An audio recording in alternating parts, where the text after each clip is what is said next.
ਖਾਲਸਾ ਜੀ ਚੈਨਲ ਨੂੰ ਸਬਸਕ੍ਰਾਈਬ ਕਰਨ ਤੋਂ ਬਾਅਦ 'ਚ ਆਲ ਨੋਟੀਫਿਕੇਸ਼ਨ ਨੂੰ ਜ਼ਰੂਰ ਔਨ ਕਰੋ ਤਾਂ ਕਿ ਸਾਡੀ ਕਥਾ ਕੀਰਤਨ ਦੀ ਹਰ ਵੀਡੀਓ ਤੁਹਾਡੇ ਤੱਕ ਪਹੁੰਚਦੀ ਰਹੇ ਅਤੇ ਵੀਡੀਓ ਨੂੰ ਲਾਈਕ ਕਰਨਾ ਨਾ ਭੁੱਲਣਾ ਜੀ। ਸਤਨਾਮ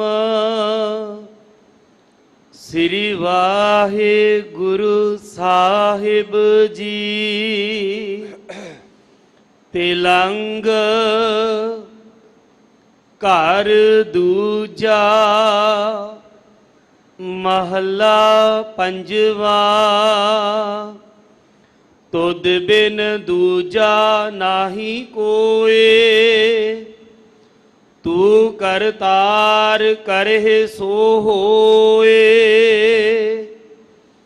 ਤੇਰਾ ਜੋਰ ਤੇਰੀ ਮਨ ਟੇਕ, ਸਦਾ ਸਦਾ ਜਪ ਨਾਨਕ ਏਕ। ਤੁਧ ਬਿਨ ਦੂਜਾ ਨਾਹੀ ਕੋਏ, ਤੂੰ ਕਰਤਾਰ ਕਰਹਿ ਸੋ ਹੋਏ। ਤੇਰਾ ਜੋਰ ਤੇਰੀ ਮਨ ਟੇਕ, ਸਦਾ ਸਦਾ ਜਪ ਨਾਨਕ ਏਕ। ਸਭ ਊਪਰ ਪਾਰ ਬ੍ਰਹਮ ਦਾਤਾਰ, ਤੇਰੀ ਟੇਕ ਤੇਰਾ ਆਧਾਰ। ਰਹਾਓ ਸਭ ਊਪਰ ਪਾਰ ਬ੍ਰਹਮ ਦਾਤਾਰ, ਤੇਰੀ ਟੇਕ ਤੇਰਾ ਆਧਾਰ। ਵਾਹਿਗੁਰੂ ਜੀ ਕਾ ਖਾਲਸਾ ਵਾਹਿਗੁਰੂ ਜੀ ਕੀ ਫਤਿਹ। ਗੁਰੂ ਰੂਪ ਗੁਰੂ ਕੀ ਸਾਜੀ ਨਿਵਾਜੀ, ਗੁਰੂ ਸਰੂਪ ਗੁਰੂ ਖਾਲਸਾ ਸਤ ਸੰਗਤ ਜੀ। ਬਾਣੀ ਦੇ ਬੋਏ ਤੋਂ ਸ਼ਹੀਦਾਂ ਦੇ ਸਰਤਾਜ, ਸ਼ਾਂਤੀ ਦੇ ਪੁੰਜ, ਦੀਨ ਦੁਨੀਆ ਦੇ ਮਾਲਕ ਧੰਨ ਗੁਰੂ ਅਰਜਨ ਦੇਵ ਸੱਚੇ ਪਾਤਸ਼ਾਹ ਨੇ ਸਾਡੇ ਤੇ ਕਿਰਪਾ ਕੀਤੀ ਹੈ। ਉਹ ਕਹਿੰਦੇ ਗੁਰਮੁਖਾ ਜਣੇ ਖਣੇ ਦੇ ਅੱਗੇ ਸਿਰ ਨਾ ਝੁਕਾ, ਕੇਵਲ ਤੇ ਕੇਵਲ ਇੱਕ ਦਾ ਹੋਣਾ ਕਰ। ਜਦੋਂ ਅਸੀਂ ਇਤਿਹਾਸ ਨੂੰ ਖੁੱਲ੍ਹ ਕੇ ਪੜ੍ਹਦੇ ਹਾਂ ਤੇ ਇਤਿਹਾਸਕਾਰਾਂ ਨੇ ਇੱਕ ਲਫ਼ਜ਼ ਲਿਖਿਆ ਹੈ ਅੰਗਰੇਜ਼ੀ ਵਿੱਚ, ਗੁਰੂ ਨਾਨਕ ਐਜ ਏ ਰੈਵੋਲੂਸ਼ਨਰ ਔਰ ਰਿਫਾਰਮਰ। ਗੁਰੂ ਨਾਨਕ ਕ੍ਰਾਂਤੀਕਾਰੀ ਨੇ ਜਾਂ ਸੁਧਾਰਕ ਨੇ। ਅਸੀਂ ਵਿਸ਼ਾਲ ਦਿਲ ਹੋ ਕੇ ਵੇਖੀਏ ਤੇ ਗੁਰੂ ਨਾਨਕ ਪਾਤਸ਼ਾਹ ਕ੍ਰਾਂਤੀਕਾਰੀ ਤੇ ਸੁਧਾਰਕ ਵੀ ਹਨ। ਕ੍ਰਾਂਤੀ ਕੇ ਕੋ ਦਰਖਤਾਂ ਦੀ ਪੂਜਾ ਕਰੀ ਜਾਂਦਾ ਹੈ, ਕੋ ਪਾਣੀ ਦੀ ਪੂਜਾ ਕਰੀ ਜਾਂਦਾ ਹੈ, ਕੋਈ ਅੱਗ ਨੂੰ ਰੱਬ ਕਰਕੇ ਪੂਜਦਾ ਹੈ। ਲੇਕਿਨ ਸਤਿਗੁਰੂ ਪਾਤਸ਼ਾਹ ਕਹਿੰਦੇ ਵੀ ਗੁਰਮੁਖ ਇਹਨਾਂ ਨੂੰ ਜੋ ਪੈਦਾ ਕਰਨ ਵਾਲਾ ਉਹਦੇ ਨਾਲ ਜੁੜੋ। ਇਹ ਕ੍ਰਾਂਤੀ ਸੁਧਾਰ ਦੀਨ ਦੁਨੀਆ ਦੇ ਮਾਲਕ ਧੰਨ ਗੁਰੂ ਨਾਨਕ ਪਾਤਸ਼ਾਹ ਮੱਕੇ ਗਏ। ਉਥੋਂ ਦੇ ਸੇਵਾਦਾਰ ਭਾਈ ਜਿਉਣ ਨੂੰ ਜਦੋਂ ਇਤਿਹਾਸ ਨੂੰ ਘੋਖਦੇ ਤੇ ਪ੍ਰਤੀਤ ਹੁੰਦਾ ਵੀ ਉਹ ਪੰਜਾਬ ਦਾ ਰਹਿਣ ਵਾਲਾ ਸੀ। ਸਤਿਗੁਰੂ ਪਾਤਸ਼ਾਹ ਬਰਾਜੇ ਨੇ ਜਿਉਣ ਨੂੰ ਗੁੱਸਾ ਆਇਆ, ਕਹਿਣ ਲੱਗਾ ਕੀ ਗੱਲ ਹੈ, ਤੁਸੀਂ ਬੇਪਰਵਾਹ ਹੋ ਕਰਕੇ ਅੱਲਾ ਦੇ ਘਰ ਵਿੱਚ ਅੱਲਾ ਦੇ ਘਰ ਨੂੰ ਪੈਰ ਕਰਕੇ ਸੁੱਤੇ ਹੋ। ਆਪਾਂ ਤਾਂ ਕਾਹਲੇ ਪੈ ਜਾਂਦੇ ਹਾਂ, ਲੇਕਿਨ ਗੁਰੂ ਵਿੱਚ ਜਰਨ ਸ਼ਕਤੀ ਬੜੀ ਹੈ। ਕਹਿੰਦੇ ਭਲੇ ਪੁਰਸ਼ਾ ਰਾਤ ਨੂੰ ਆਇਆ, ਤੂੰ ਇਉਂ ਕਰ, ਤੇਰੇ ਦਿਲ ਨੂੰ ਸੱਟ ਵੱਜੀ ਹੈ, ਜਿਹੜੇ ਪਾਸੇ ਵੱਲ ਖੁਦਾ ਨਹੀਂ ਤੂੰ ਸਾਡੇ ਉਸ ਪਾਸੇ ਵੱਲ ਪੈਰ ਕਰਦੇ। ਉਥੇ ਭਾਈ ਗੁਰਦਾਸ ਜੀ ਲਿਖਦੇ ਨੇ, ਟੰਗੋਂ ਪਕੜ ਘਸੀਟਿਆ, ਫਿਰਿਆ ਮੱਕਾ ਕਲਾ ਦਿਖਾਰੀ, ਹੋਏ ਹੈਰਾਨ ਕਰੇਨ ਜੋਹਾਰੀ। ਜੋਹਾਰੀ ਤੋਂ ਭਾਵ ਹੈਰਾਨ ਹੋ ਕਰਕੇ ਪੂਜਾ ਕਰਨ ਲੱਗ ਪਏ। ਇਹਦਾ ਕਿਤੇ ਗਲਤ ਅਰਥ ਨਾ ਕਰਨਾ ਕਿ ਧੰਨ ਗੁਰੂ ਨਾਨਕ ਪਾਤਸ਼ਾਹ ਮਹਾਰਾਜ ਨੇ ਉਸ ਮਹਾਨ ਪਾਵਨ ਪਵਿੱਤਰ ਸਥਾਨ ਦੇ ਸਤਿਕਾਰ ਵਿੱਚ ਕੋਈ ਫਰਕ ਪਾਇਆ ਹੈ, ਬਿਲਕੁਲ ਨਹੀਂ। ਧੰਨ ਗੁਰੂ ਨਾਨਕ ਪਾਤਸ਼ਾਹ ਨੇ ਸੰਕੇਤ ਦਿੱਤਾ, ਜਿਉਣ ਉਹ ਖੁਦਾ ਹਰ ਥਾਂ ਤੇ ਵਿਆਪਕ ਹੈ। ਕਿਹੜੀ ਦਾ ਜਗ੍ਹਾ ਹੈ ਜਿੱਥੇ ਪ੍ਰਮਾਤਮਾ ਨੇ, ਔਰ ਅਸੀਂ ਗੁਰਬਾਣੀ ਦੀਆਂ ਪੰਕਤੀਆਂ ਪੜ੍ਹਦੇ ਹਾਂ, ਦੱਖਣ ਦੇਸ ਹਰੀ ਕਾ ਬਾਸਾ, ਪਛਮ ਅੱਲੋ ਮਕਾਮਾ, ਦਿਲ ਮੈਂ ਖੋਜ ਦਿਲੇ ਦਿਲ ਖੋਜੋ, ਇਹੀ ਠੌਰ ਮਕਾਮਾ। ਕਿਸੇ ਨੇ ਰੱਬ ਨੂੰ ਦੱਖਣ ਵਾਲੀ ਬਾਹੀ ਨੂੰ ਮੰਨ ਲਿਆ, ਕਿਸੇ ਨੇ ਪੂਰਬ ਵਾਲੇ ਪਾਸੇ ਨੂੰ ਮੰਨ ਲਿਆ, ਕਿਸੇ ਨੇ ਪਛਮ ਵਾਲੇ ਪਾਸੇ ਨੂੰ ਮੰਨ ਲਿਆ। ਲੇਕਿਨ ਗੁਰੂ ਗ੍ਰੰਥ ਸੱਚੇ ਪਾਤਸ਼ਾਹ ਕਹਿੰਦੇ, ਗੁਰਮੁਖਾ ਕਿਤੇ ਆਪਣੇ ਅੰਦਰੋਂ ਵੀ ਪੜਤਾਲ ਕਰ, ਉਹ ਤੇਰੇ ਅੰਦਰ ਬੈਠਾ ਹੈ। ਇਸ ਪੱਖ ਨੂੰ ਧੰਨ ਗੁਰੂ ਪੰਚਮ ਪਾਤਸ਼ਾਹ ਨੇ ਅੱਜ ਦੇ ਹੁਕਮਨਾਮੇ ਵਿੱਚ ਖੁਲਾਸੇ ਦੇ ਸਹਿਤ ਬਿਆਨ ਕੀਤਾ ਹੈ, ਜਿਵੇਂ ਹਜ਼ੂਰ ਰਹਿਮਤ ਕਰਦੇ ਨੇ। ਸਰਵਣ ਕਰੋ ਜੀ। ਹਾਂਜੀ। ਸਤਨਾਮ ਸ੍ਰੀ ਵਾਹਿਗੁਰੂ ਸਾਹਿਬ ਜੀ।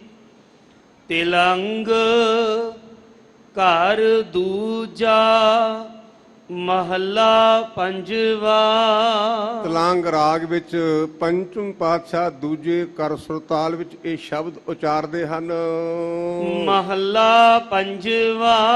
ਗੁਰਮੁਖੋ, ਜਦੋਂ ਆਪਾਂ ਬਾਣੀ ਪੜ੍ਹਦੇ ਆ ਨਾ, ਤੇ ਮੈਂ ਤਕਰੀਬਨ ਜਦੋਂ ਵੀ ਮੇਰੀ ਡਿਊਟੀ ਹੁੰਦੀ, ਮੈਂ ਇਸ ਨੁਕਤੇ ਤੇ ਜ਼ੋਰ ਦੇਣਾ,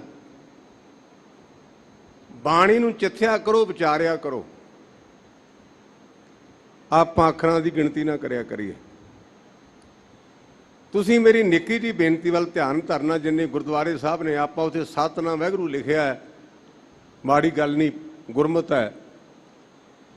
ਲੇਕਿਨ ਅਸੀਂ ਆਪਣੇ ਧਰਮ ਦੇ ਪ੍ਰਤੀ ਇੰਨੇ ਅਵੇਸਲੇ ਹਾਂ, ਇੰਨੇ ਬੇਪਰਵਾਹ ਹੈ।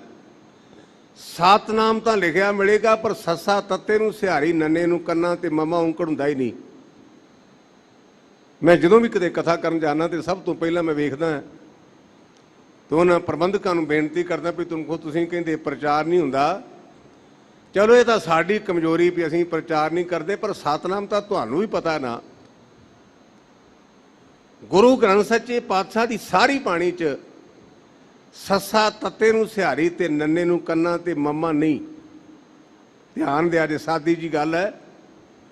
ਮਮੇ ਦੇ ਥੱਲੇ ਔਂਕੜ ਹੈ।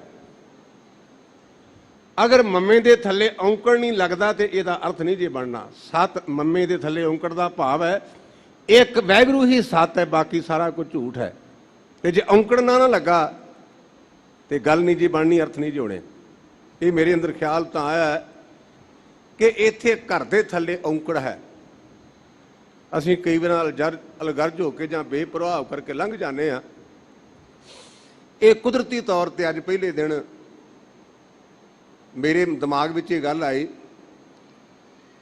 ਜਦ ਕਿ ਗ੍ਰੰਥਾਂ ਦੇ ਵਿੱਚ ਗੁਰੂ ਗ੍ਰੰਥ ਸੱਚੇ ਪਾਤਸ਼ਾਹ ਦੀ ਬਾਣੀ ਵਿੱਚ 17 ਘਰ ਨੇ। ਧਿਆਨ ਦੇਣਾ, ਘਰ ਤੀਜਾ, ਘਰ ਚੌਥਾ, ਘਰ ਪੰਜਵਾਂ, ਘਰ 11ਵਾਂ, 17 ਗਿਣਤੀ। ਲੇਕਿਨ ਮੈਂ ਬੇਨਤੀ ਕੀਤੀ ਵੀ ਔਂਕੜ ਦੇ ਨਾਲ ਇੱਕ ਵਚਨ ਹੋ ਜਾਂਦਾ ਹੈ। ਉਹਦਾ ਭਾਵ ਇਹ ਹੈ, ਗੁਰਮੁਖਾ ਘਰ ਦੇ ਕਈ ਅਰਥ ਨੇ। ਸਾਦੀ ਜਿਵੇਂ ਉਦਾਹਰਦੇ ਹਾਂ, ਕਿਉਂਕਿ ਆਪ ਅਰਥ ਵੀ ਕਰਨੇ ਨੇ। ਆਪਾਂ ਰੋਜ਼ਾਨਾ ਰਾਤ ਨੂੰ ਸੌਣ ਲੱਗਿਆਂ ਸੁਰ ਦਾ ਪਾਠ ਕਰਦੇ ਹਾਂ। ਉੱਥੇ ਪਾਠ ਆਉਂਦਾ 6 ਘਰ 6 ਗੁਰ 6 ਉਪਦੇਸ਼। ਉੱਥੇ ਘਰ ਦਾ ਅਰਥ ਹੈ 6 ਸ਼ਾਸਤਰ। 6 ਸ਼ਾਸਤਰਾਂ ਦੇ 6 ਕਰਤੇ, 6 ਘਰ 6 ਗੁਰ ਦਾ ਭਾਵ ਹੈ ਜਿਨ੍ਹਾਂ ਮਹਾਂਪੁਰਸ਼ਾਂ ਨੂੰ 6 ਸ਼ਾਸਤਰ ਲਿਖੇ, ਉਹਨਾਂ ਦੇ 6 ਕਰਤੇ ਹਨ। ਜੈਮਨ ਲਿਖੀ, ਵਿਆਸ ਲਿਖੀ, ਪਤੰਜਲ ਰਿਸ਼ੀ ਇਤਿਆਦਿਕ। ਇਸ ਘਰ ਦੇ ਥੱਲੇ ਔਂਕੜ ਦਾ ਭਾਵ ਇਹ ਹੈ कोई गुरमुखा घर तो बड़े ने आप ये भी पढ़ते ऐसे कर हम बहुत वसाए। कई घर च आप गए पता नहीं किन्नियां दे बेटे बने आ, किथे किथे जमे मरे आ। इस घर के थले औंकड़ तो भाव है भी गुरमुखा केवल ते केवल ये गुरु के घर विच नहीं, भड़की ना। जदों तू बाणी पढ़नी है ना, अगे आउंदा दूजा, तुसीं कहोगे भी ज्ञानी जी दो गल्लां किवें? इहदा दूजे दा भाव है भी जिहड़े गुरमुख प्यारे कीर्तन करन वाले साडे रागी सिंह वीर ने, उन्हां नूं हदायत है भी गुरमुखो तुसीं इस ताल दे विच इस सुर विच इहदा कीर्तन करना है। सुरताल भावें सुरताल कोई भी है, लेकिन गुरु दे घर तो बाहर ना होवी। सिंपल जी सादी उदाहरण दें, आप कहांगे ज्ञानी जी दे नाल की होएगा? चक्की चलदी है, मणा में आटा पीसिया जाता है, लेकिन जिहड़ा दाना चक्की की किली नाल लग गया उहदे ते पुड़ां दा असर नहीं।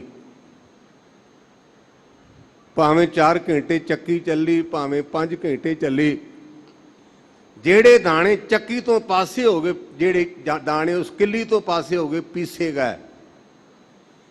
ते जेड़ा दाना एक किली दे नाल लगा वो पीसिया नहीं गया। इस करके गुरमुखा कीर्तन के मुताबिक तू किसी सुरताल विच कीर्तन करें, जम जम कर जरूर कर, पर गुरु के घर तो पासे ना होवी। महला पंजवा पंचम पातशाह ये पावन शब्द उचार रहे हैं, तुद बिन दूजा नाही कोए। हे वैगुरु तेरे तो बिना दूजा को है ही नहीं। ते जे आप गुरमुखो एक दे होके अरदास करिए ना, ते गल बन जाती है। आप एक दे होके ते एक दे अगे अरदास नहीं जी करते, एक दे अगे ते एक मन होकर अरदास नहीं जी करते। दृष्टांत लिखिया महापुरुषों ने, एक लड़का, मैं बेनती कर रहा तुद बिन दूजा ना ही कोई। हे वैगुरु तेरे तो बिना कोई दूजा होर है ही नहीं। एक बच्चा सतसंग में जाता है और भाना रब दा, शाम के टाइम ते हनेरे आउंदा है ते किसी महल्ले में चोरी हो गई। मुलाजमां ने उन्होंने चोर जान के काबू कर लिया, चोर नहीं हो। उस बच्चे ने अपने वालों बड़ा स्पष्टीकरण दिता भी मैं सतसंग में जाना, मेरा कोई चोरी ना लैन देन नहीं। जेड़े गुरमुख प्यारे कथा बख्यान करते सन, उन्होंने जाके पूछया भी भाईए तुहाडे कोल आउंदा, वो कहंदे जी इत्थे कई आउंदे ते कई जांदे ने, सानू की पता कौन है। मापियां कोल आए ते मापियां ने आख्या भी भावें इनू मारो ते भावें इनू फाहे ला दिओ, साडे वल्लों तो पहला मरिया है, माफी देनी। आप संसारी जीव पदार्थां तक सहमत हाँ, पदार्थां तक, जिथों पदार्थ मिलन वो साडा, जिथों पदार्थ ना मिलन वो साडा कुछ भी नहीं। कुछ दिन हुए बाबा करम सिंह होती मरदान का जन्म दिहाड़ा लोगों मनाया, ते मैं उन्हों की जीवनी पढ़ी। उन्हों का जन्म 24 विच होया, 1824 विच, ते 18 साल की उम्र च उन्हें अमृत छकिया। माफ करना 1826 जन्म होया उन्हों का। मैं विचों टू दी पॉइंट गल लवां। बाबा करम सिंह होती मरदान फौज विच भर्ती हो गए, रब नाल जुड़ी आत्मा है। 20 सितंबर 1857 नूं अंग्रेज हुकूमत ने अपनी फौज नूं आख्या भी एक दिन तुहानूं दिता भी जिन्नी दिल्ली लुटी जाती तुसीं लुट लो। 20 सितंबर 1857 नूं हिंदुस्तान की गौरमेंट ने मुलाजमां नूं जिहड़े फौजी सन उन्हां नूं हुक्म कीता भी जिन्नी दिल्ली लुट्टी जाती लुट लो। सारे लुट्टण तुर पए। उन्हां फौजियां विच बाबा करम सिंह होती मरदान भी ने। एक बीबी मुसलमान उन्हें माड़ा जिहा दरवाजा खोलिया तो गुरु का सिख जान के इशारा किया भी भाई साहब एक मिनट आओ। बाबा जी गए। वो बीबी कहन लगी सरदार जी मैं तुहानू गुरु गोबिंद सिंह दा सिंह करके बुलाया है। जिहदा कोई नहीं ना वो गुरु नानक रखिया करदा है। सानू परमात्मा ने अल्लाह ताला ने बड़े पदार्थ दिते पर साडे मर्दां दी कमी है। तुसीं लुटण चले हो ते मैं तुहाडे गुरु का वास्ता पा के बेनती करदी भी साडी पत ते पैसे का ख्याल रखिया जे। असीं सिख हां झाती मारीए भी साडा करैक्टर किहो जिहा चाहीदा है। मैं बेनती कर रहा इतिहास विचों दृष्टांत नहीं। बाबा करम सिंह कहन लगे भैन मैनू कुर्सी दे दे। बीबी ने कुर्सी दे दी। 8 पैर बाबा करम सिंह ने उन्होंने बूहे अगे पहरा दिता।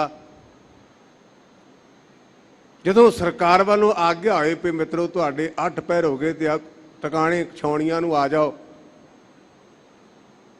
बाबा करम सिंह तुर लगे तो उत्थे ग्रंथां 'च लिखिया भी उन्हें बहुत सारे कीमती गहने ते पदार्थ थाली 'च पा के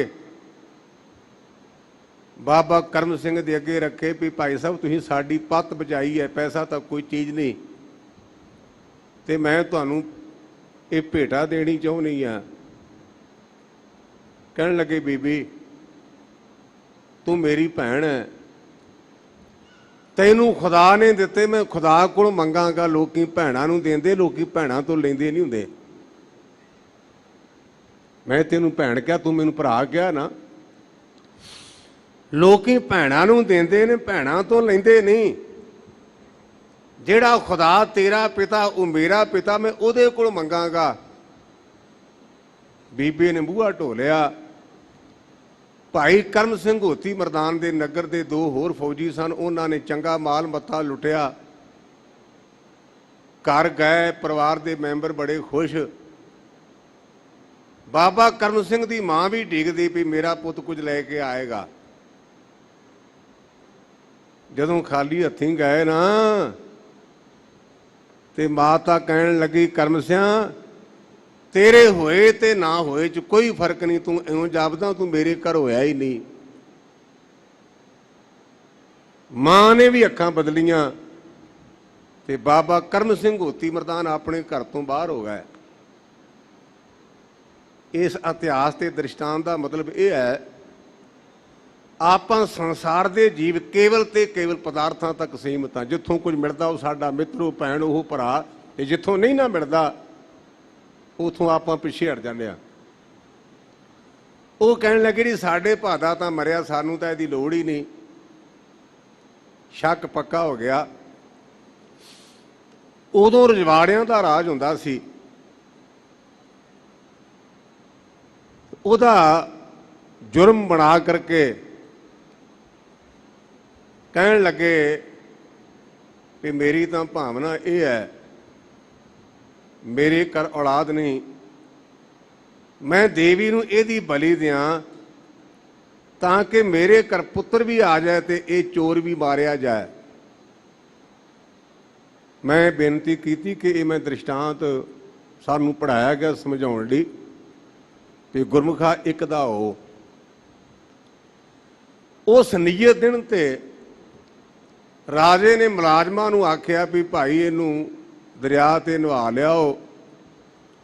एक इनू पुछया जे भी इहदी अंतिम इच्छा की है। मैं सुनिया भी जिहड़े जिन्हां नूं फांसी लाउंदे ने ना उन्हां नूं पुछदे भी तेरी अंतिम इच्छा की है, जिन्हां नूं सजाए मौत हुंदी है। लड़का बेपरवाह है, क्योंकि आपां बाणी पढ़दे हां बेपरवाह सदा रंग हर के जां को पाग स्वामी। ਜਿਨ੍ਹਾਂ ਦਾ ਸੁਆਮੀ ਮਾਲਕ ਪੱਖ ਕਰਦਾ ਉਹ ਪ੍ਰਵਾਹ ਨਹੀਂ ਕਰਦੇ। ਪ੍ਰਵਾਹ ਨਾ ਹੀ ਕਿਸੇ ਕੇਰੀ ਬਾਹਰ ਸੱਚੇ ਨਾ ਹੈ। ਵੈਗਰੂ ਦੇ ਨਾਮ ਤੋਂ ਬਿਨਾਂ ਪ੍ਰਵਾਹ ਹੀ ਨਹੀਂ। ਲੈ ਗਏ ਬੱਚੇ ਨੇ ਮਿੱਟੀ ਦੀਆਂ 4 ਢੇਰੀਆਂ ਬਣਾਈਆਂ, ਇਸ਼ਨਾਨ ਕੀਤਾ, ਮਿੱਟੀ ਦੀਆਂ 4 ਢੇਰੀਆਂ ਬਣਾਈਆਂ, ਮੂੰਹ ਵਿੱਚ ਕੁਝ ਬੋਲਦਾ, ਮੁਲਾਜ਼ਮਾਂ ਨੂੰ ਪਤਾ ਨਹੀਂ। ਹੌਲੀ ਹੌਲੀ ਉਹਨੇ 3 ਢੇਰੀਆਂ ਢਾਹ ਦਿੱਤੀਆਂ ਤੇ 1 ਰਹਿਣ ਦਿੱਤੀ। ਮੁਲਾਜ਼ਮ ਲਾਇਆ ਹੈ। ਰਾਜੇ ਨੇ ਪੁੱਛਿਆ ਵੀ ਇਸ ਬੱਚੇ ਦੇ ਮੂੰਹ ਦੇ ਚਿਹਰੇ ਦੇ ਉੱਪਰ ਮੌਤ ਦਾ ਖੌਫ ਨਹੀਂ, ਕੀ ਕਾਰਨ ਨੇ, ਬਾਹਰ ਜਾ ਕੇ ਕੀ ਕੀਤਾ?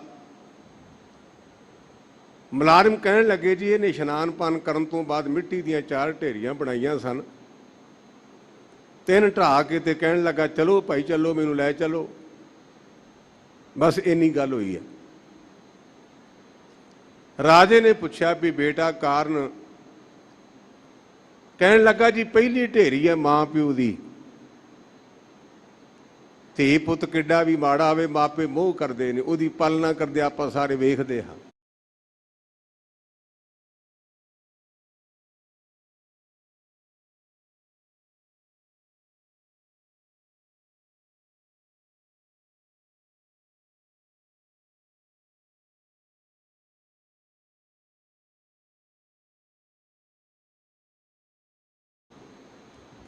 ਕਹਿਣ ਲੱਗਾ ਮਾਂ ਪਿਓ ਨੇ ਕਹਿ ਦਿੱਤਾ ਵੀ ਸਾਡੇ ਭਾ ਦਾ ਮਰ ਗਿਆ,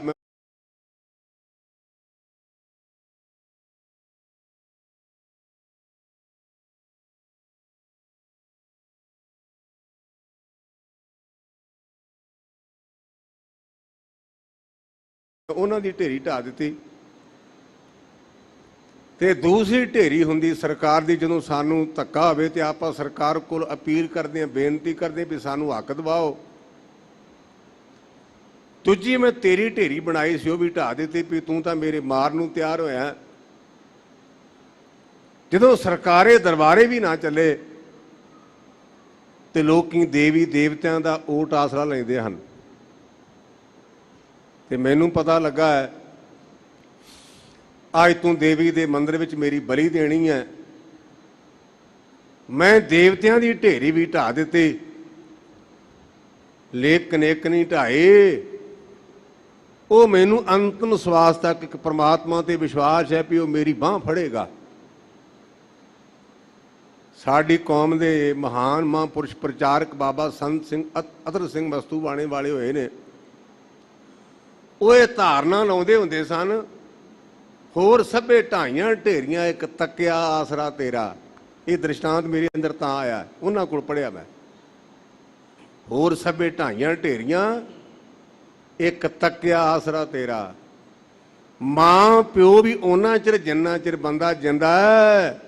ਮੁੜ ਕੇ ਕਹਿੰਦੇ ਟਾਈਮ ਨਾਲ ਕੱਢੋ, ਮੁੜ ਕੇ ਪ੍ਰਾਹੁਣਿਆਂ ਨੇ ਘਰੋਂ ਘਰੀ ਜਾਣਾ।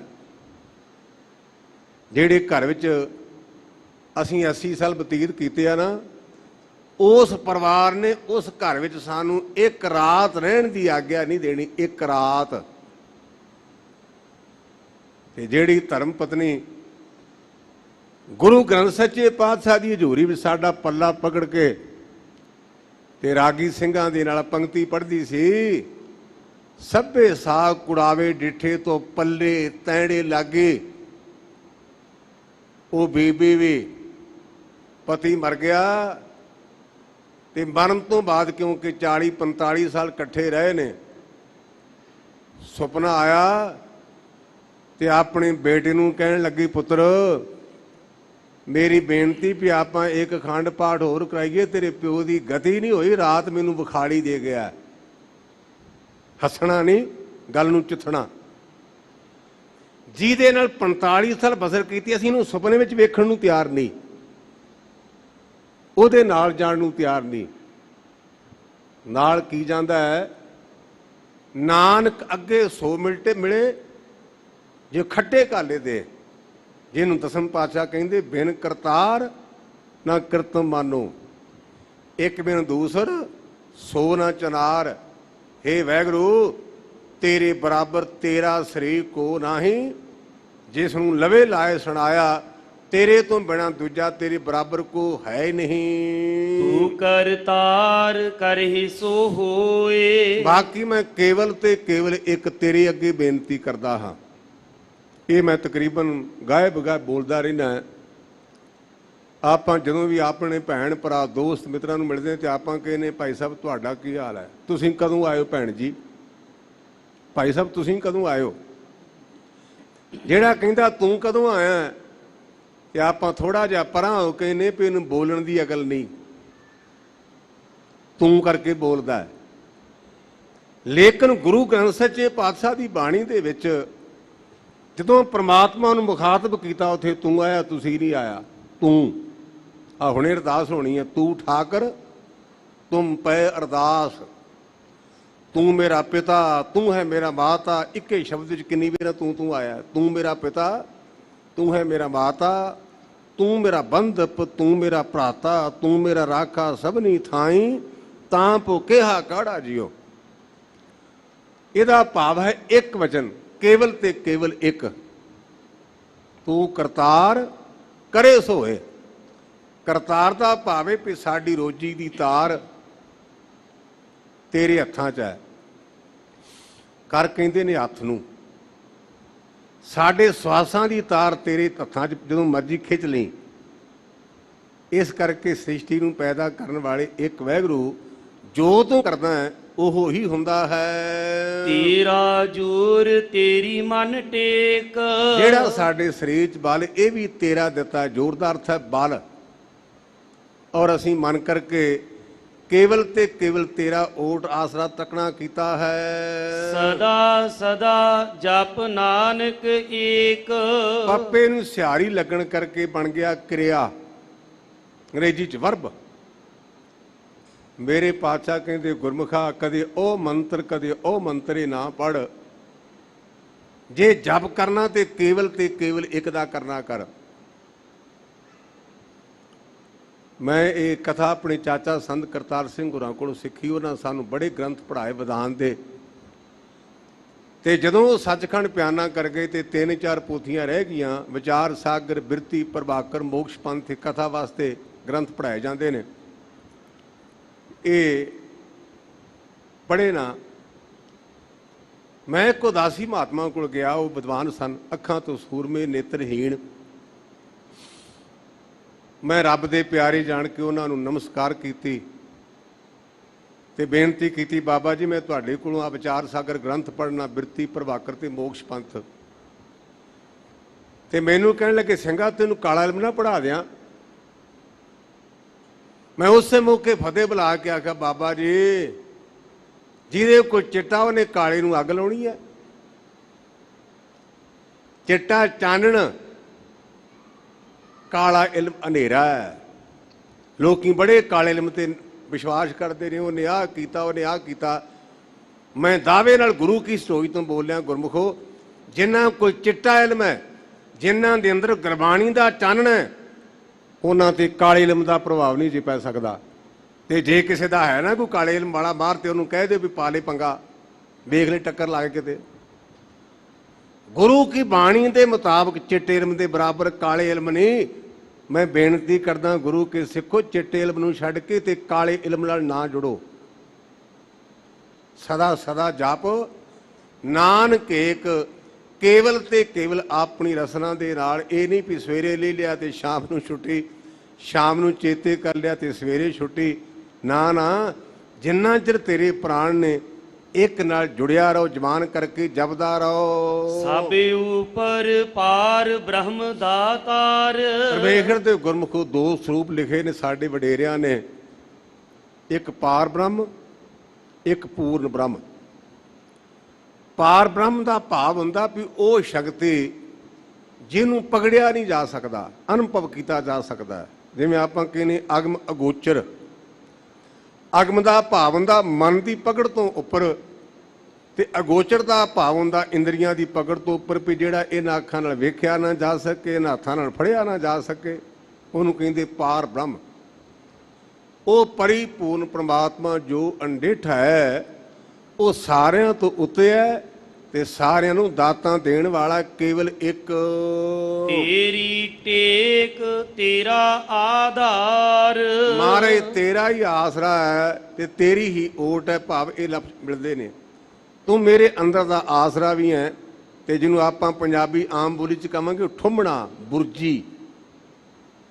ਬੁਰਜੀਆਂ ਥੱਲੇ ਹੋਣ ਤੇ ਮਕਾਨ ਡਿੱਗਦਾ ਨਹੀਂ। ਇਸ ਪ੍ਰਕਾਰ ਇਹ ਬੁਰਜੀ ਦਾ ਕੰਮ, ਇਹ ਥੰਮੜੇ ਦਾ ਕੰਮ ਦੇਣ ਵਾਲਾ ਵੀ ਤੂੰ ਹੈ। ਰਹਾਓ ਵਿਸਰਾਮ ਦੇ ਕਰਕੇ ਕਿਰਪਾ ਕਰਦੇ ਹਨ। ਹੈ ਤੂੰ ਹੋਵਨਹਾਰ। ਹੈ ਦਾ ਭਾਵ ਹੁਣ ਵਰਤਮਾਨ ਸਮਾਂ। ਭੂਤਕਾਲ ਵਿੱਚ ਵੀ ਤੂੰ, ਵਰਤਮਾਨ ਵਿੱਚ ਵੀ ਤੂੰ, ਔਰ ਆਉਣ ਵਾਲੇ ਸਮੇਂ ਦੇ ਵਿੱਚ ਵੀ ਤੂੰ ਹੋਵੇਂਗਾ। ਤੂੰ ਹੋਵਨਹਾਰ ਤੋਂ ਭਾਵ ਭਵਿੱਖਤ ਕਾਲ ਵਿੱਚ ਵੀ ਤੇਰੀ ਹੋਂਦ ਹੈ। ਅਗਮ ਅਗਾਧ ਊਚ ਆਪਾਰ। ਆਗਮ ਦਾ ਭਾਵ ਮਨ ਦੀ ਗਮਤਾ ਤੋਂ ਪਰਾਂ, ਜਿਹਦਾ ਅੰਤ ਨਾ ਆਵੇ, ਉੱਚਿਆਂ ਤੋਂ ਉੱਚਿਆ। ਅਪਾਰ ਤੋਂ ਭਾਵ ਹੁੰਦਾ ਜਿਹਦਾ ਕੰਢਾ ਨਾ ਆਵੇ, ਪਾਰਾਵਾਰ ਤੋਂ ਰਹਿਤ, ਕੰਢਿਆਂ ਤੋਂ ਰਹਿਤ, ਹੱਦਾਂ ਤੋਂ ਰਹਿਤ। ਜੋ ਤੁਧ ਸੇਵਹਿ ਤਿਨ ਭਉ ਦੁਖ ਨਾਹੇ। ਉਹ ਗੁਰਮੁਖ ਪਿਆਰੇ ਜਿਹੜੇ ਤੇਰੇ ਨਾਲ ਜੁੜੇ ਨੇ, ਤੇਰੀ ਸੇਵਾ ਕਰਦੇ ਨੇ, ਨਾ ਤਾਂ ਉਹਨਾਂ ਨੂੰ ਭਉ ਤੇ ਨਾ ਉਹਨਾਂ ਨੂੰ ਦੁੱਖ। ਜਿਹੜੇ ਘੁੰਡੀਆਂ ਫੜਨ ਵਾਲੇ ਸ਼ੰਕਾਵਾਦੀ ਨੇ, ਉਹਨਾਂ ਕਹਿਣਾ ਗਿਆਨੀ ਜੀ ਬਿਲਕੁਲ ਗਲਤ, ਇਹ ਕਿਵੇਂ ਹੋ ਸਕਦਾ। ਬਾਬੇ ਮਨੀ ਸਿੰਘ ਦੇ ਬੰਦ ਕੱਟੇ ਗਏ ਤੇ ਉਹਨਾਂ ਨੇ ਸੇਵਾ ਨਹੀਂ ਕੀਤੀ। ਹਰਿਮੰਦਰ ਸਾਹਿਬ ਦੇ ਗ੍ਰੰਥੀ ਬਾਣੀ ਪੜ੍ਹਨ ਵਾਲੇ ਸਨ, ਉਹਨਾਂ ਦੇ ਬੰਦ ਕੱਟੇ ਗਏ। ਤੁਸੀਂ ਇਹ ਪੜਿਆ ਜੋ ਤੁਧ ਸੇਵੇ ਤਿਨ ਭਉ ਦੁਖ ਨਾਏ। ਉਹਦਾ ਅਰਥ ਇਹ ਹੈ ਗੁਰਮੁਖੋ, ਸਾਨੂੰ ਤਾਂ ਮਾੜੀ ਜੀ ਕਿਤੇ ਚੀਰ ਵਾਜੇ ਤੇ ਸਾਡੀ ਚੀਕ ਨਿਕਲ ਜਾਂਦੀ ਹੈ ਨਾ। ਉਹਨਾਂ ਦੇ ਗੁੱਟ ਦੇ ਵਾਰ ਕੀਤਾ ਤੇ ਜਲਾਦ ਨੂੰ ਕਹਿੰਦੇ ਭਲਿਆ ਤੇਰੇ ਮਾਲਕ ਦੀ ਆਗਿਆ ਤੂੰ ਬੰਦ ਕੱਟੇ ਤੇ ਬੰਦ ਪੋਟਿਆਂ ਤੋਂ ਆਰੰਭ ਹੁੰਦਾ, ਗੁੱਟ ਤੋਂ ਨਹੀਂ। ਦੇ ਜਿਹਨੂੰ ਦੁੱਖ ਹੋਵੇ ਉਹ ਕਿਵੇਂ ਕਹੇਗਾ। ਇਹ ਇਤਿਹਾਸ ਲਿਖਿਆ ਜੀ। ਇਤਿਹਾਸ ਵਿੱਚ ਇਤਿਹਾਸ ਕਹਿੰਦਾ ਵੀ ਜਿਹੜਾ ਉਹ ਜਲਾਦ ਸੀ, ਜਦੋਂ ਭਾਈ ਮਨੀ ਸਿੰਘ ਨੇ ਆਖਿਆ ਨੇ ਵੀ ਗੁਰਮੁਖਾ ਤੇਰੇ ਮਾਲਕ ਦੀ ਆਗਿਆ ਵੀ ਬੰਦ ਕੱਢ ਤੇ ਭਲਿਆ ਤੂੰ ਤਾਂ ਗੁੱਟ ਤੇ ਵਾਰ ਕੀਤਾ ਤੇ ਬੰਦ ਹੁੰਦਾ ਪੋਟਿਆਂ ਤੋਂ ਸ਼ੁਰੂ।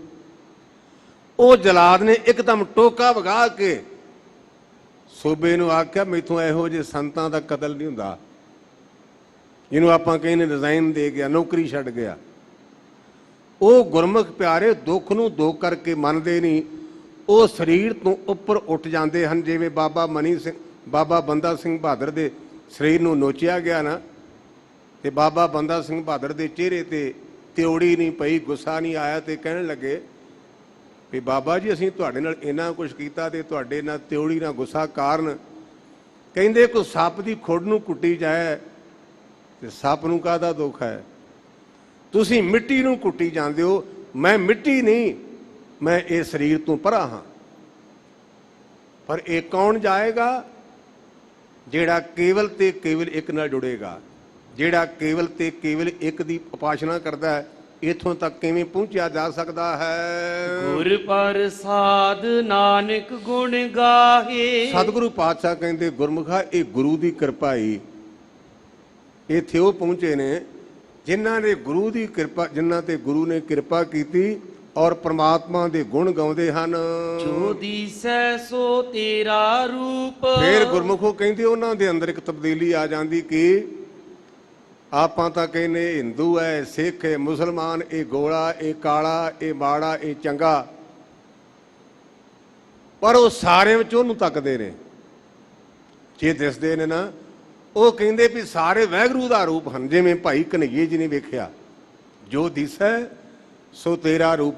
ਸ਼ਿਕਾਇਤ ਲਈ ਸਾਡੇ ਵਰਗਿਆਂ ਰਖਾਲੂਆਂ ਨੇ ਵੀ ਭਾਈ ਕਨਈਆ ਰਲਿਆ ਦੁਸ਼ਮਣਾਂ ਦੇ ਨਾਲ। ਹਜ਼ੂਰ ਨੇ ਬੁਲਾਇਆ ਤੇ ਕਹਿਣ ਲੱਗੇ ਭਾਈ ਕਨਈਆ ਜੀ ਤੁਹਾਡਾ ਲਾਮਾ ਆਇਆ, ਤੁਸੀਂ ਦੁਸ਼ਮਣਾਂ ਨੂੰ ਪਾਣੀ ਪਿਆਈ ਜਾਂਦੇ ਹੋ। ਕਹਿਣ ਲੱਗੇ ਮਹਾਰਾਜ ਮੈਂ ਤਾਂ ਤੁਹਾਨੂੰ ਪਾਣੀ ਪਿਉਣਾ, ਦੱਸੋ ਤੁਸੀਂ ਕਿੱਥੇ? ਨਹੀਂ। ਹਜ਼ੂਰ ਨੇ ਜੱਫੀ ਪਾ ਕੇ ਆਖਿਆ ਭਾਈ ਕਨਈਆ ਤੂੰ ਸਾਨੂੰ ਪਛਾਣਿਆ, ਜੋ ਦਿਸੈ ਸੋ ਤੇਰਾ ਰੂਪ। ਜੋ ਵੀ ਦਿਸਦਾ ਨਾ ਉਹ ਤੇਰਾ ਰੂਪ ਕਰਕੇ ਜਾਣਦੇ ਹਨ। ਗੁਣ ਨਿਧਾਨ ਗੋਵਿੰਦ ਅਨੂਪ। ਉਹ ਭਾਈ ਗੁਣਾਂ ਦਾ ਖਜ਼ਾਨਾ ਹੈ, ਗਿਆਨ ਦੇ ਦੁਆਰਾ ਜਾਣਿਆ ਜਾਂਦਾ, ਉਪਮਾ ਤੋਂ ਰਹਿਤ ਹੈ। ਸਿਮਰ ਸਿਮਰ ਸਿਮਰ ਜਨ ਸੋਏ। ਇਹ ਭਾਈ ਜਿਹੜੇ ਉਹਦੇ ਪਿਆਰੇ ਨੇ ਨਾ, ਮਨ ਕਰਕੇ, ਬਾਣੀ ਕਰਕੇ ਤੇ ਸਰੀਰ ਕਰਕੇ ਉਹਨੂੰ ਚੇਤੇ ਕਰਦੇ ਹਨ। ਨਾਨਕ ਕਰਮ ਪ੍ਰਾਪਤ ਹੋਏ। ਤੇ ਜਿਨ੍ਹਾਂ ਨੇ ਭਾਈ ਇਹ ਕਰਮ ਕੀਤੇ ਉਹਨਾਂ ਦੀ ਹੋ ਗਈ ਬਖਸ਼ਿਸ਼, ਤੇ ਬਖਸ਼ ਕੀ ਵਾਹਿਗੁਰੂ ਦੀ ਪ੍ਰਾਪਤੀ ਹੋ ਗਈ। ਜਿਨ ਜਪਿਆ ਤਿਸ ਕੋ ਬਲਿਹਾਰ। ਜਿਨ੍ਹਾਂ ਵੀ ਗੁਰਮੁਖਾਂ ਨੇ ਪ੍ਰਮਾਤਮਾ ਦਾ ਨਾਮ ਲਿਆ ਨਾ, ਅਸੀਂ ਉਹਨਾਂ ਤੋਂ ਸਦਕੇ ਜਾਂਦੇ ਹਾਂ, ਕੁਰਬਾਨ ਜਾਂਦੇ ਹਾਂ। ਕਿਉਂ? ਤਿਸ ਕੈ ਸੰਗ ਤਰੈ ਸੰਸਾਰ। ਕਿਉਂਕਿ ਉਹਨਾਂ ਦੀ ਸੰਗਤ ਕਰਕੇ ਸੰਸਾਰ ਤਰ ਗਿਆ। ਕਹੋ ਨਾਨਕ ਪ੍ਰਭ ਲੋਚਾ ਪੂਰ। ਅਸੀਂ ਬੇਨਤੀ ਕਰੀਏ ਵਾਹਿਗੁਰੂ, ਇੱਕ ਮੇਰੀ ਵੀ ਇੱਛਾ ਪੂਰੀ ਕਰ ਦੇ। ਤੇ ਕਿਹੜੀ ਇੱਛਾ? ਸੰਤ ਜਨਾ ਕੀ ਬਾਂਛੋ ਤੂੰ। ਜਿਹੜੇ ਤੇਰੇ ਪਿਆਰੇ ਨੇ ਨਾ, ਉਹਨਾਂ ਦੀ ਕਿਤੇ ਚਰਨ ਧੂੜ ਮਿਲ ਜਾਏ, ਔਰ ਉਹ ਚਰਨ ਧੂੜ ਨੂੰ ਆਪਣੇ ਮੱਥੇ ਤੇ ਲਾ ਕਰਕੇ ਮੈਂ ਆਪਣੀ ਤਕਦੀਰ ਤੇ ਤਸਵੀਰ ਬਦਲ ਲਵਾਂ। ਇਹ ਗੁਰਮੁਖੋ ਸਤਿਗੁਰੂ ਪਾਤਸ਼ਾਹ ਦੇ ਪਾਵਨ ਪਵਿੱਤਰ ਫਰਮਾਨ ਦੀ ਵਿਚਾਰ ਹੈ। ਹੁਣ ਲੜੀਵਾਰ ਰਾਮ ਕਲੀ ਰਾਗ ਵਿੱਚ ਜਿਵੇਂ ਧੰਨ ਗੁਰੂ ਰਾਮਦਾਸ ਪਾਤਸ਼ਾਹ ਕਿਰਪਾ ਕਰਦੇ ਨੇ, ਸਰਵਣ ਕਰੋ ਜੀ। ਰਾਮ ਕਲੀ ਮਹੱਲਾ ਚੌਥਾ। ਘਰ ਪਹਿਲਾ। ਇੱਕ ਓੰਕਾਰ ਸਤਿਗੁਰ ਪ੍ਰਸਾਦ। ਰਾਮ ਕਲੀ ਰਾਗ ਵਿੱਚ ਧੰਨ ਗੁਰੂ ਰਾਮਦਾਸ ਪਾਤਸ਼ਾਹ ਪਹਿਲੇ ਘਰ ਸੁਰਤਾਲ ਵਿੱਚ ਸ਼ਬਦ ਉਚਾਰਦੇ ਨੇ, ਇੱਕ ਅਦਵੈਤ ਰੂਪੀ ਬ੍ਰਹਮ ਉਚਾਰਨ ਤੇ ਰੱਖਿਆ ਕਰਦਾ ਹੈ। ਪਰ ਇਹ ਅਵਸਥਾ ਗੁਰੂ ਦੀ ਕਿਰਪਾ ਨਾਲ ਪ੍ਰਾਪਤ ਹੋਵੇਗੀ। ਜੇ ਵੱਡ ਭਾਗ ਹੋਵੇ ਵੱਡ ਭਾਗੀ। ਆਪਾਂ ਆਮ ਕਰਕੇ ਜਿਹਦੇ ਕੋਲ 4 ਪੈਸੇ ਨੇ, ਉਹਦੀ ਆਗਿਆਕਾਰੀ ਔਲਾਦ ਹੈ, ਕਾਰੋਬਾਰ ਚੱਲਦਾ, ਤੇ ਆਪਾਂ ਕਹਿੰਦੇ ਭਾਈ ਸਾਹਿਬ ਫਲਾਨਾ ਵੱਡੇ ਭਾਗਾਂ ਵਾਲਾ, ਬੜਾ ਸੁਖੀ ਹੈ। ਇਹ ਸਾਡੀ ਆਮ ਬੋਲੀ ਹੈ। ਲੇਕਿਨ ਗੁਰਦੇਵ ਨੂੰ ਪੁੱਛੀਏ ਵੀ ਸਤਿਗੁਰੂ ਪਾਤਸ਼ਾਹ ਬੜਾ ਭਾਗੀ ਕੌਣ ਹੈ, ਉਹ ਕਿਰਪਾ ਕਰਕੇ ਹੋਰ ਢੰਗ ਨਾਲ ਬਿਆਨ ਕਰਦੇ, ਕਹਿੰਦੇ ਜੇ ਵੱਡ ਭਾਗ ਹੋਵੇ ਵੱਡ ਭਾਗੀ। ਜਿਹੜੇ ਵੱਡੇ ਭਾਗਾਂ ਵਾਲੇ, ਜੇ ਉਹਨਾਂ ਦੇ ਕਿਤੇ ਕਰਮ ਚੰਗੇ ਹੋਣ ਤਾਂ ਹਰ ਹਰ ਨਾਮ ਤੇ ਆਵੇ। ਕਹਿੰਦੇ ਭਾਈ ਉਹ ਦੁੱਖਾਂ ਦੇ ਹਾਰਕ ਹਰ ਥਾਂ ਤੇ ਵਿਆਪਕ ਪ੍ਰਮਾਤਮਾ ਦੇ ਨਾਮ ਨੂੰ ਚੇਤੇ ਕਰਦੇ ਹਨ। ਨਾਮ ਜਪਤ ਨਾਮੇ ਸੁਖ ਪਾਵੇ। ਨਾਮ ਨੂੰ ਜਪਣ ਕਰਕੇ, ਨਾਮ ਦੇ ਦੁਆਰਾ ਉਹਨਾਂ ਨੂੰ ਪਰਮ ਸੁਖ ਦੀ ਪ੍ਰਾਪਤੀ ਹੋ ਗਈ। ਹਰ ਨਾਮੇ ਨਾਮ ਸਮਾਵੇ। ਇਸ ਪ੍ਰਕਾਰ ਪ੍ਰਮਾਤਮਾ ਦਾ ਨਾਮ ਜਪਦਿਆਂ ਜਪਦਿਆਂ ਪ੍ਰਮਾਤਮਾ ਵਿੱਚ ਲੀਨ ਹੋ ਗਏ। ਜਿਵੇਂ ਆਪਾਂ ਪੜ੍ਹਦੇ, ਤੂੰ ਤੂੰ ਕਰਤਾ ਤੂੰ ਵਾ ਮੁਝ ਮੈਂ ਰਾਹ ਨ ਹੂੰ। ਜਬ ਆਪਾ ਪਰਕਾ ਮਿਟ ਗਿਆ, ਜਦ ਦੇਖਾਂ ਤਤ ਤੂੰ। ਗੁਰਮੁਖ ਭਗਤ ਕਰੋ ਸਾਧ ਪ੍ਰਾਣੀ। ਇਸ ਕਰਕੇ ਭਾਈ ਪ੍ਰਾਣਾ ਧਾਰੀ ਜੀਵੋ, ਗੁਰੂ ਦੇ ਰਾਹੀਂ ਗੁਰੂ ਦਾ ਭੈ ਧਾਰਨ ਕਰਕੇ ਸਦੀਵੀ ਤੌਰ ਤੇ ਉਸ ਪ੍ਰਮਾਤਮਾ ਦੀ ਭਗਤੀ ਕਰੋ।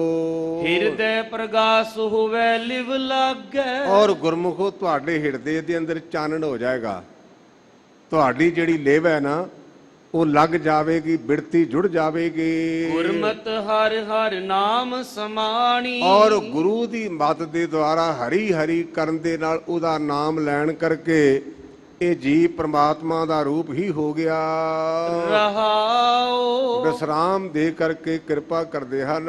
ਹੀਰਾ ਰਤਨ ਜਵੇਹਰ ਮਾਨਕ। ਆਪਾਂ ਦੁਨੀਆ ਦੇ ਪਦਾਰਥਾਂ ਤੱਕ ਸੀਮਤ, ਫਲਾਨਾ ਹੀਰਾ ਇੰਨੇ ਦਾ ਆਇਆ, ਫਲਾਨੇ ਇਹ ਵੱਖ-ਵੱਖ ਕਿਸਮਾਂ ਦੇ ਜਿਹੜੇ ਕੀਮਤੀ ਪੱਥਰ ਹੁੰਦੇ ਨੇ ਨਾ, ਆਪਾਂ ਆਮ ਕਰਕੇ ਗੁਰਮੁਖੋ ਪੱਥਰਾਂ ਤੱਕ ਸੀਮਤ ਆ। ਕਈਆਂ ਨੂੰ ਵੇਖਿਆ ਉਹਨਾਂ ਦੀ ਉਂਗਲੀਆਂ ਭਰੀਆਂ ਹੋਣਗੀਆਂ ਤੇ ਗਿਆਨੀ ਜੀ ਇਹ ਸ਼ਨੀ ਦਾ, ਇਹ ਮੰਗਲ ਦਾ ਹੈ।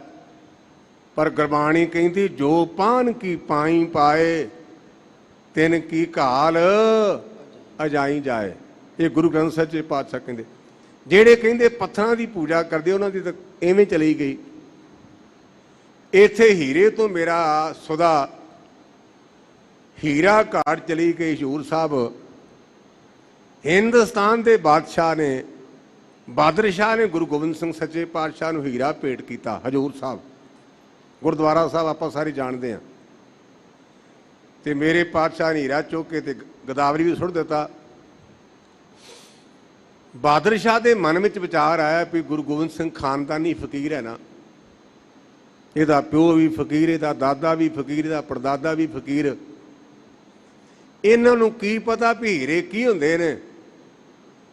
ਤੇ ਕਲਗੀਧਰ ਬਾਪੂ ਹੱਸ ਕੇ ਕਹਿਣ ਲੱਗੇ, ਬਹਾਦਰ ਸ਼ਾਹ ਅਸੀਂ ਤਾਂ ਆਪਣੇ ਖਜ਼ਾਨੇ ਵਿੱਚ ਜਮ੍ਹਾਂ ਕੀਤਾ ਹੈ, ਤੇ ਤੇਰੇ ਮਨ ਨੂੰ ਸੱਟ ਲੱਗੀ ਹੈ, थोड़ी जी खेचड़ कर, गदावरी विच पैर पा ते झोके अपना हीरा पछाण के कढ़ नहीं ते साडे हीरियां नूं हथ ना लाई। जदों बहादुर शाह ने हथ पाया ते जिन्ने पत्थर सन हीरे प्रतीत हो गए ते धन गुरु गोबिंद सिंह सच्चे पातशाह दी चरनां दे टै पिया। कहण लगे बहादुर शाह पत्थरां दे नाल जुड़िया होया, साडे कोल भी हीरा है। वो किहड़ा हीरा? अमृत नाम नरमोलक हीरा, गुर दीनो मंतानी, डिगे ना डोले दृढ़ कर रहे हो पूर्ण होए तृप्तानी। साडे कोल नाम रूपी हीरा है, जिहड़ा कोई चुरा नहीं सकदा, जिहड़ा खो नहीं सकदा। इस प्रकार मेरे पातशाह कहंदे हीरा रतन जवेर माणक बहु सागर भरपूर किया। ये वख-वख किस्मां किहड़ियां ने? वराग, विवेक, खट संपत्ति इत्यादि जिहड़े शुभ गुण ने ना, ਇਹਦੇ ਨਾਲ ਇਹ ਮਨੁੱਖ ਭਰਿਆ ਪਿਆ। ਕੌਣ? ਜਿਹੜਾ ਪ੍ਰਮਾਤਮਾ ਦਾ ਚਿੰਤਨ ਕਰਦਾ ਹੈ। ਜਿਸ ਵੱਡ ਭਾਗ ਹੋਵੇ ਵੱਡ ਮਸਤਕ, ਜਿਹਦੇ ਭਾਈ ਮੱਥੇ ਦੇ ਕਰਮ ਚੰਗੇ ਹੋਣ। ਇਹਦਾ ਜਵਾਬ ਜੇ ਗੁਰਮੁਖੋ ਆਪਾਂ ਸਾਰੇ ਜਾਣ ਕੇ ਗੁਰੂ ਗ੍ਰੰਥ ਸੱਚੇ ਪਾਤਸ਼ਾਹ ਦੇ ਅੱਗੇ ਮੱਥਾ ਰਗੜਦੇ ਆ ਨਾ, ਇਹਦਾ ਭਾਵ ਇਹ ਜੇ ਵੀ ਗੁਰੂ ਗ੍ਰੰਥ ਸੱਚੇ ਪਾਤਸ਼ਾਹ ਜੇ ਪਹਿਲਾਂ ਕਰਮਾਂ 'ਚ ਨਹੀਂ ਲਿਖਿਆ ਤੇ ਹੁਣ ਕਿਰਪਾ ਕਰਕੇ ਬਾਹਰ ਦੀ ਖਿੱਚੜ ਕਰਦੇ ਥੋੜੀ ਜੀ। ਗੁਰੂ ਦੇ ਅੱਗੇ ਮੱਥਾ ਲੱਗਣ ਦਾ ਭਾਵ ਹੁੰਦਾ ਵੀ ਮਾੜੀਆਂ ਰੇਖਾ ਬਦਲ ਕੇ ਤੇ ਚੰਗੀਆਂ ਪਾ ਦੇ ਚੰਗੀਆਂ। ਇਤਿਹਾਸ ਹੈ ਵੀ ਕਲਗੀਧਰ ਪਾਤਸ਼ਾਹ ਮਹਾਰਾਜ ਨੂੰ ਰੋਪੜ ਦਾ ਇੱਕ ਕਾਜੀ ਆਇਆ ਗੁਰੂ ਦਰਬਾਰ 'ਚ ਤੇ ਉਹਨੇ ਜੁਰਤ ਕੀਤੀ। ਸੰਗਤੈਨ ਚੁੱਪਚਾਪ ਡੋਲ ਬੈਠੀ। ਕਹਿਣ ਲੱਗਾ ਜੀ ਗੁਸਤਾਖੀ ਕਰਨ ਲੱਗਾ। ਪਾਤਸ਼ਾਹ ਕਹਿੰਦੇ ਬੋਲ ਸਲਾਰ ਦਿਨਾ ਕੀ ਚੱਕਰ ਭਾਈ? ਕਹਿੰਦਾ ਜੀ ਮਾਈ ਭਾਈ ਵੱਡੇ ਛੋਟੇ ਆਉਂਦੇ ਨੇ, ਤੁਸੀਂ ਸਾਰਿਆਂ ਨੂੰ ਕਹਿੰਦੇ ਨਿਹਾਲ ਹੋਏ ਹੋ ਨਿਹਾਲ ਹੋਏ ਹੋ, ਤੇ ਇੱਕ ਪਾਸੇ ਤੁਸੀਂ ਕਹਿੰਦੇ ਕਰਮੀ ਆਪੋ ਆਪਣੀ, ਇਹ ਤਾਂ ਨਿਹਾਲ ਨਿਹਰ ਕਰੀ ਜਾਂਦੇ ਹੋ। ਉੱਥੇ ਗੁਰਮੁਖੋ ਲਿਖਿਆ ਵੀ ਜਿਹੜਾ ਭਾਈ ਜਿਹਨੂੰ ਆਪਾਂ ਅੱਜ ਕੱਲ੍ਹ ਖਜ਼ਾਨਚੀ ਕਹਿ ਦਿੰਦੇ ਆ, ਉਹਦਾ ਨਾਂ ਸੀ ਭਾਈ ਆਲਮ ਸਿੰਘ। ਕਹਿੰਦੇ ਆਲਮ ਸਿਆਂ ਮੋਹਰ ਲਿਆ। ਜਦੋਂ ਮੋਹਰ ਲਿਆਂਦੀ ਤੇ ਕਹਿਣ ਲੱਗੇ ਕਾਜੀ ਜੀ ਪੜ੍ਹ ਕੇ ਵੇਖੋ। ਕਹਿਣ ਲੱਗਾ ਜੀ ਅੱਖਰ ਪੁੱਠੇ ਨੇ, ਪੜ੍ਹੇ ਨਹੀਂ ਜਾਂਦੇ। ਜਦੋਂ ਪੈੜ ਤੇ ਲਾ ਕਰਕੇ ਮੋਹਰ ਨੂੰ ਤੇ ਕਾਗਜ਼ ਤੇ ਲਾਇਆ ਤਾਂ ਕਹਿੰਦਾ ਜੀ ਹੁਣ ਤਾਂ ਸਾਫ਼ ਪੜ੍ਹੇ ਗਏ ਨੇ। ਕਲਗੀਧਰ ਬਾਪੂ ਕਹਿਣ ਲੱਗਾ ਕਾਜੀ ਜਦੋਂ ਕੋ ਨਿਮਾਣਾ ਹੋ ਕੇ ਗੁਰੂ ਦੇ ਅੱਗੇ ਅਰਦਾਸ ਕਰਦਾ ਤੇ ਗੁਰੂ ਉਹਦੀਆਂ ਪੁੱਠੀਆਂ ਰੇਖਾ ਨੂੰ ਸਿੱਧੀਆਂ ਕਰ ਦਿੰਦਾ। ਆਪਾਂ ਜੋ ਮੱਥਾ ਰਗੜਦੇ ਆ ਨਾ, ਇਹ ਅਸੀਂ ਪੁੱਠੀਆਂ ਰੇਖਾ ਨੂੰ ਸਿੱਧੀਆਂ ਕਰਨ ਲਈ ਕਰਦੇ ਹਾਂ। ਜਿਸ ਵੱਡ ਭਾਗ ਹੋਵੇ ਵੱਡ ਮਸਤਕ, ਜਿਨ੍ਹਾਂ ਦੇ ਮੱਥੇ ਦੇ ਚੰਗੇ ਕਰਮ ਹਨ। ਤਿੰਨ ਗੁਰਮਤਿ ਕੱਢ ਕੱਢ ਲੀਆ। ਕਹਿੰਦੇ ਭਾਈ ਫਿਰ ਗੁਰੂ ਦੀ ਮੱਤ ਦੇ ਦੁਆਰਾ ਜਿਹੜੀ ਉਹ ਸੰਸਾਰਾ ਕਰ ਬਿਰਤੀ ਹੈ ਨਾ, ਉਹਨਾਂ ਨੂੰ ਬ੍ਰਹਮਾ ਕਰ ਬਿਰਤੀ ਵਿੱਚ ਲੈ ਜਾਂਦਾ। ਰਤਨ ਜਵੇਹਰ ਲਾਲ ਹਰ ਨਾਮਾ। ਇੱਥੇ ਸਤਿਗੁਰੂ ਪਾਤਸ਼ਾਹ ਨੇ ਉਸ ਗੱਲ ਨੂੰ ਕਲੀਅਰ ਕੀਤਾ। ਸੋਢੀ ਸੁਲਤਾਨ ਨੇ ਕਹਿਣ ਲੱਗੇ ਗੁਰਮੁਖੋ ਵੇਖਿਆ ਜੇ ਕਿਤੇ ਨਾ ਚੱਕਰਾਂ 'ਚ ਨਾ ਪੈ ਜਾ, ਜੇ ਫਲਾਨੀ ਮੁੰਦੀ ਪਾਵਾਂ ਤੇ ਫਲਾਨੀ ਪਾ ਲਾਂ। ਰਤਨ ਦੀ ਇੰਪੋਰਟੈਂਸ ਜ਼ਿਆਦੀ ਹੈ, ਜਵਾਹਰਾਂ ਦੀ ਜ਼ਿਆਦੀ ਹੈ, ਲਾਲ ਦੀ ਜ਼ਿਆਦੀ ਹੈ। ਮੈਂ ਤਾਂ ਕੇਵਲ ਤੇ ਕੇਵਲ ਹਰੀ ਨਾਮ ਦੀ ਗੱਲ ਕਰ ਰਿਹਾ ਹਾਂ। ਗੁਰ ਕਾਢ ਤਲੀ ਦਿਖਲਾਇਆ। ਔਰ ਗੁਰੂ ਪਾਤਸ਼ਾਹ ਨੇ ਜਿਵੇਂ ਆਪਾਂ ਕਹਿੰਦੇ ਵੀ ਹਥੇਲੀ ਤੇ ਰੱਖਿਆ, ਮੇਰੇ ਗੁਰੂ ਨੇ ਮੈਨੂੰ ਸਾਖਸ਼ਾਤ ਵਿਖਾਉਣਾ ਕੀਤਾ। ਭਾਗਹੀਨ ਮਨ ਮੁਖ ਨਹੀਂ ਲੀਆ। ਪਰ ਜਿਹੜੇ ਮਨ ਦੇ ਮਗਰ ਲੱਖੇ ਨੇ, ਜਿਨ੍ਹਾਂ ਦੇ ਕਰਮ ਨਹੀਂ ਚੰਗੇ, ਜਿਨ੍ਹਾਂ ਦੇ ਕਰਮ ਮਾੜੇ ਨੇ, ਉਹਨਾਂ ਨੇ ਇਸ ਦਾਤ ਨੂੰ ਪ੍ਰਾਪਤ ਨਹੀਂ ਕੀਤਾ। ਤ੍ਰਿਣ ਓਲੇ ਲੱਖ ਛਪਾਇਆ। ਇਹ ਤਾਂ ਇਉਂ ਹੈ ਭਾਈ ਜਿਵੇਂ ਤਿੰਨ ਕਹਿੰਦੇ ਨੇ ਕੱਖ ਨੂੰ, ਜਿਵੇਂ ਇੱਕ ਕੱਖ ਦੇ ਓਲੇ ਲੱਖ ਰੁਪਈਆ ਛੁਪਿਆ ਹੋਵੇ। ਮਸਤਕ ਭਾਗ ਹੋਵੇ ਤੁਰ ਲਿਖਿਆ। ਹਾਂ, ਜਿਨ੍ਹਾਂ ਦੇ ਭਾਈ ਮੱਥੇ ਦੇ ਕਰਮ ਚੰਗੇ ਨੇ, ਜਿਨ੍ਹਾਂ ਨੂੰ ਧੁਰੋਂ ਲਿਖਿਆ ਵਾਹਿਗੁਰੂ ਨੇ, ਤਾਂ ਸਤਿਗੁਰ ਸੇਵਾ ਲਾਏ। ਉਹ ਗੁਰੂ ਪਾਤਸ਼ਾਹ ਦੀ ਸੇਵਾ 'ਚ ਲੱਗੇ। ਆਪਾਂ ਜੇ ਗੁਰਮੁਖੋ ਗੁਰਦੁਆਰੇ ਆਇਆ ਨਾ, ਤੇ ਕਿਤੇ ਇਹ ਨਾ ਆਖਿਆ ਜੀ ਆਪਾਂ ਆਇਆ, ਆਪਣੇ ਤੇ ਗੁਰੂ ਨੇ ਤਰਸ ਕੀਤਾ ਤੇ ਗੁਰੂ ਆਪ ਲੈ ਕੇ ਆਇਆ ਜੀ। ਆਪਣੇ ਆਪ ਨਹੀਂ ਜੇ ਆਇਆ ਜਾਂਦਾ, ਆਪਣੇ ਆਪ ਨਹੀਂ ਜੇ ਆਇਆ ਜਾਂਦਾ। ਇਹ ਗੁਰੂ ਦਾ ਧੰਨਵਾਦ ਕਰਿਆ ਕਰੋ ਵੀ ਪਾਤਸ਼ਾਹ ਤੂੰ ਮੈਨੂੰ ਇੱਥੇ ਲੈ ਕੇ ਆਇਆ। ਹੋ ਸਕਦਾ ਸੀ ਸ਼ਰਾਬ ਦੇ ਠੇਕੇ ਤੇ ਚਲੇ ਜਾਂਦੇ, ਹੋ ਸਕਦਾ ਕਿਸੇ ਅਸੀਂ ਅਪਵਿੱਤਰ ਥਾਂ ਤੇ ਚਲੇ ਜਾਂਦੇ। ਇਹ ਵੀ ਗੁਰੂ ਨੇ ਸਾਡੇ ਤੇ ਤਰਸ ਕੀਤਾ ਹੈ, ਜਿਹੜਾ ਇੱਥੇ ਲਾਇਆ ਹੈ। ਇਹ ਮੇਰੇ ਕਹਿਣ ਤੋਂ ਭਾਵ ਮੇਰੇ ਪਾਤਸ਼ਾਹ ਕਹਿੰਦੇ ਨੇ ਭਾਈ ਜਿਨ੍ਹਾਂ ਦੇ ਧੁਰੋਂ ਕਰਮ ਚੰਗੇ ਨੇ ਨਾ, ਉਹ ਸਤਿਗੁਰੂ ਪਾਤਸ਼ਾਹ ਦੀ ਸੇਵਾ 'ਚ ਲੱਗੇ ਹਨ। ਜਿਵੇਂ ਆਪਾਂ ਵੇਨੇ ਪ੍ਰਕਰਮਾਂ 'ਚ ਸਾਡੀਆਂ ਧੀਆਂ ਭੈਣਾਂ ਕੋਈ ਝਾੜੂ ਮਾਰ ਰਿਹਾ, ਕੋਈ ਪੋਚਾ ਕਰ ਰਿਹਾ, ਕੋਈ ਗੁਰਮੁਖ ਪਿਆਰੇ ਭਾਂਡੇ ਮਾਂਜਣ ਦੀ ਸੇਵਾ ਕਰਦੇ ਨੇ। ਇਹ ਕਹਿੰਦੇ ਧੁਰੋਂ ਉਹਨਾਂ ਦੇ ਕਰਮ ਚੰਗੇ ਨੇ ਜਿਹੜੇ ਗੁਰੂ ਦੀ ਸੇਵਾ 'ਚ ਲੱਗੇ ਹਨ। ਨਾਨਕ ਰਤਨ ਜਵੇਹਰ ਪਾਵੈ। ਫਿਰ ਉਹਨਾਂ ਨੂੰ ਕਹਿੰਦੇ ਨੇ ਕੀਮਤੀ ਰਤਨ। ਜਵੇਰ ਦਾ ਪਾਪਾ ਰੋਜ਼ਾਨਾ ਪੜ੍ਹਦੇ ਆ ਆਨੰਦ ਸਾਹਿਬ ਦੀ ਬਾਣੀ 'ਚ, ਗੁਰ ਕਾ ਸ਼ਬਦ ਰਤਨ ਹੈ ਹੀਰੇ ਜਿਤ ਜੜਾਓ। ਜਿਹੜਾ ਗੁਰੂ ਦਾ ਸ਼ਬਦ ਉਹ ਕੀਮਤੀ ਰਤਨ ਹੈ। ਨਾਨਕ ਰਤਨ ਜਵੇਰ ਪਾਵੇ, ਕਹਿੰਦੇ ਉਹਨਾਂ ਨੂੰ ਕੀਮਤੀ ਇਹ ਰਤਨ ਜਵਾਹਰ ਮਿਲ ਗਏ। ਧੰਨ ਧੰਨ ਗੁਰਮਤ ਹਰ ਪਾਏ। ਜਿਨ੍ਹਾਂ ਨੇ ਭਾਈ ਗੁਰੂ ਦੀ ਮੱਤ ਨੂੰ ਪ੍ਰਾਪਤ ਕਰ ਲਿਆ ਉਹ ਧੰਨਤਾ ਦੇ ਯੋਗ ਨੇ। ਸਤਿਗੁਰੂ ਪਾਤਸ਼ਾਹ ਸਾਡੇ ਤੇ ਵੀ ਕਿਰਪਾ ਕਰਨ ਕਿ ਸਾਡੀ ਇਹ ਅਵਸਥਾ ਬਣੇ। ਧੰਨ ਗੁਰੂ ਗ੍ਰੰਥ ਸੱਚੇ ਪਾਤਸ਼ਾਹ ਦਾ ਕੋਟਾਨ ਕੋਟਾਨ ਧੰਨਵਾਦ। ਗੁਰੂ ਕੀਆਂ ਸੰਗਤਾਂ ਦਾ ਧੰਨਵਾਦ। ਭੁੱਲਾਂ ਚੁੱਕਾਂ ਦੀ ਮੁਆਫੀ। ਤੇ ਗੁਰਮੁਖ ਅਸੀਂ ਕਥਾ ਕਰਦੇ ਹਾਂ ਜਿਹੜੀ ਗਲਤੀ ਕਰ ਜਾਂਦੇ ਆ ਨਾ, ਹੁਣ ਤੁਸੀਂ ਬਹੁਤੇ ਸੁਣਨ ਵਾਲੇ ਹੋ, ਤੇ ਤੁਸੀਂ ਇਹ ਅਰਦਾਸ ਕਰਿਆ ਕਰੋ ਵੀ ਗੁਰੂ ਪਾਤਸ਼ਾਹ ਸਾਨੂੰ ਸਮੱਤ ਦੇਣ, ਸਾਡੇ ਤੋਂ ਗਾਂਹ ਗਲਤੀ ਨਾ ਹੋਵੇ। ਆ ਕਈ ਬੰਦੇ ਕਹਿੰਦੇ ਗਿਆਨੀ ਜੀ ਆਹ ਗਲਤੀ ਕਰਕੇ। ਮੈਂ ਕਿਹਾ ਵੀ ਗੁਰਮੁਖਾ ਅਸੀਂ ਤਾਂ ਸਟੇਜ ਤੇ ਸਪੀਕਰ ਤੇ ਮਾਫੀ ਮੰਗ ਕੇ ਆਏ ਆ, ਤੇ ਜੇ ਤੈਨੂੰ ਤਸੱਲੀ ਨਹੀਂ ਹੋਈ ਤੇ ਦੁਬਾਰਾ ਮੰਗ ਲਾਂਗੇ।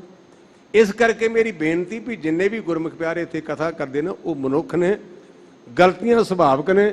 ਤੁਸੀਂ ਗੁਰੂ ਅੱਗੇ ਅਰਦਾਸ ਕਰੋ ਵੀ ਜਿਹੜੀਆਂ ਅਸੀਂ ਗਲਤੀਆਂ ਕਰ ਗਏ ਆ ਉਹ ਸਾਨੂੰ ਮੁਆਫੀ ਦਿਓ, ਤੇ ਅੱਗੇ ਤੋਂ ਪਾਤਸ਼ਾਹ ਸਾਨੂੰ ਸਮੱਤ ਬਖਸ਼ਣ ਵੀ ਉਹ ਗਲਤੀਆਂ ਨਾ ਹੋਣ। ਇਹ ਗੁਰੂ ਕੇ ਸੰਗਤ ਦੇ ਚਰਨਾਂ ਵਿੱਚ ਵੀ ਅਰਦਾਸ ਬੇਨਤੀ ਹੈ। ਮਸਤਕ ਭਾਗ ਹੋਵੇ ਤੁਰ ਲਿਖਿਆ, ਤਾਂ ਸਤਿਗੁਰ ਸੇਵਾ ਲਾਏ। ਨਾਨਕ ਰਤਨ ਜਵੇਹਰ ਪਾਵੈ, ਧੰਨ ਧੰਨ ਗੁਰਮਤਿ ਹਰਿ ਪਾਏ। ਵਾਹਿਗੁਰੂ ਜੀ ਕਾ ਖਾਲਸਾ, ਵਾਹਿਗੁਰੂ ਜੀ ਕੀ ਫਤਿਹ। ਖਾਲਸਾ ਜੀ ਚੈਨਲ ਨੂੰ ਸਬਸਕ੍ਰਾਈਬ ਕਰਨ ਤੋਂ ਬਾਅਦ 'ਚ ਆਲ ਨੋਟੀਫਿਕੇਸ਼ਨ ਨੂੰ ਜ਼ਰੂਰ ਔਨ ਕਰੋ ਤਾਂ ਕਿ ਸਾਡੀ ਕਥਾ ਕੀਰਤਨ ਦੀ ਹਰ ਵੀਡੀਓ ਤੁਹਾਡੇ ਤੱਕ ਪਹੁੰਚਦੀ ਰਹੇ ਅਤੇ ਵੀਡੀਓ ਨੂੰ ਲਾਈਕ ਕਰਨਾ ਨਾ ਭੁੱਲਣਾ ਜੀ।